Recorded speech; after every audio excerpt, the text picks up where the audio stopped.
Ši istorija pasakoja apie šalį, kurioje šiaurėje pučia lediniai vėjai, o prie jūros nepaprastas grožis. Šios vietovės žmonių gyvenimas sunkus. Jei jie sunkiai dirba, gauna maisto, kitaip turi praleisti naktį alkani. Žmonės čia labai paprasti, jie ištikimi savo darbui. Kai tik užmezga ryšį su kuo nors, jie lieka kartu visam gyvenimui. Galbūt todėl gamyklose dirbantys žmonės taip mylėjo savo darbą. Anksčiau čia buvo labai didelė gamykla, valanti ir fasavusi ryžius. Ši gamykla buvo pagrindinėje miesto dalyje.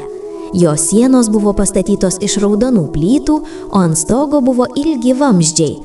Kiekvieną rytą vos tik patekėjus saulei, iš čia pradėdavo kilti garai. Pasigirdo triukšmas. Mašinos kepė. Kiekvieną akimirką buvo valomi tūkstančiai grūdų. Ši gamykla tekėjo šios vietovės venomis. Tai buvo ne tik darbovietė, bet ir žmonių šeimos dalis. Prieš 20 metų, galbūt prieš 30 metų, čia gyvenantys žmonės pradėdavo savo rytus uostydami nuo jūros sklindantį orą. Seni tėvai sėdėdavo lauke ir nerimaudavo dėl savo sūnų ir dukterų, kurie dirbo gamykloje. Maži vaikai eidavo į mokyklą ir galvodavo, kad užaugę taip pat dirbs gamykloje. Šios svajonės buvo labai paprastos, bet labai tyros. Kiekvienas turėjo aišku tikslą, kiekvienas galėjo matyti savo kelią. Tarp gamyklos darbuotojų buvo pagyvenęs vyras, kuris ten dirbo 40 metų. Jo vardas buvo paprastas. Šis vyras buvo vardu Nati, bet jis buvo labai sąžiningas. Kiekvieną dieną jis ateidavo pirmas ir išeidavo paskutinis.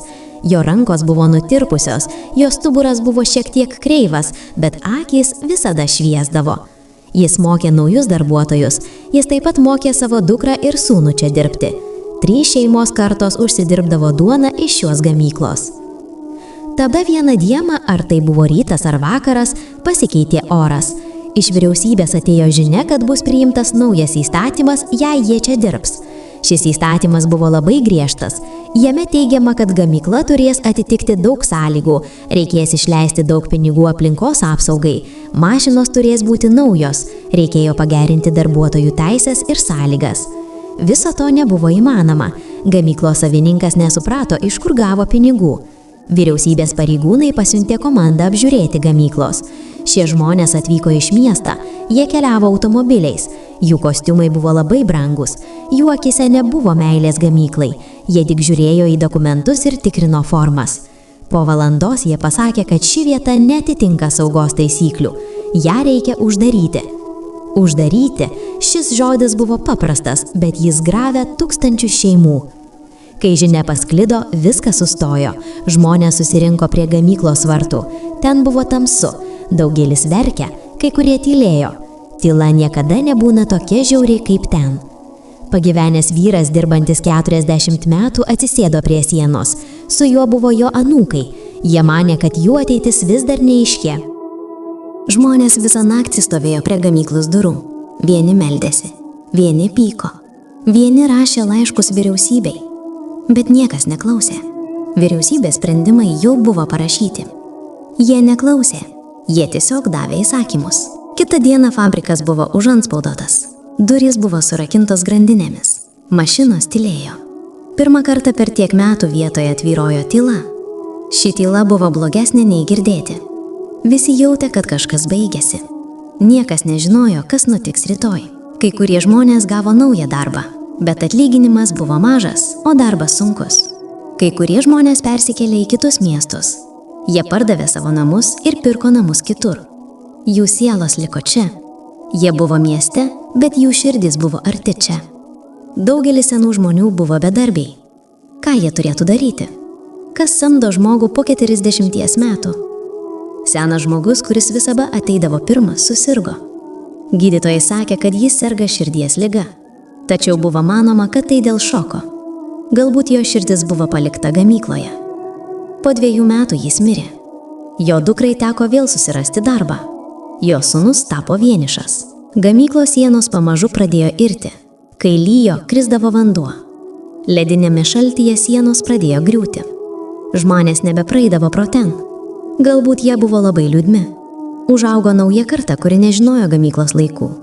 Jiems tai buvo tik tuščia vieta. Tačiau seni žmonės, ten dirbę žmonės visada prisimindavo. Jie pasakodavo savo dukroms ir sūnoms, kas čia anksčiau buvo. Kokie čia džiaugsmai, kokie žmonės panašus, kokie triukšmingi mašinos. Šių istorijų neįmanoma perskaityti. Šie žmonės jas pasakojo iš širdies. Dukros ir sūnus klausydavosi ir galvodavo, kiek daug prarado jų tėvai. Po daugelio metų vyriausybė sumanė vietoj gamyklos pastatyti ką nors naujo. Galbūt prekybos centrą ar ką nors kitą. Tačiau daugelis žmonių tam prieštaravo. Jie sakė, kad čia turėtų būti paminklas tam, kas anksčiau buvo. Vyriausybė neklausė. Vyriausybės paprastai neklauso. Šiandien ši vieta tuščia. Liko tik sugriuvusios sienos. Kartais, jei kas nors išdrįsta žvilgtelėti vidun, pamato, kad ant žemės vis dar išmėtyti baltieji ryžių grūdai. Galbūt tai paminklas. Galbūt tai liudijimas, kad čia kadaise buvo gyvenimas, sunkus darbas, svajonės. Daugelis namų šioje vietovėje dabar tušči. Tie, kurie išvyko, negrįžo. Naujoji karta palieka savo šalį.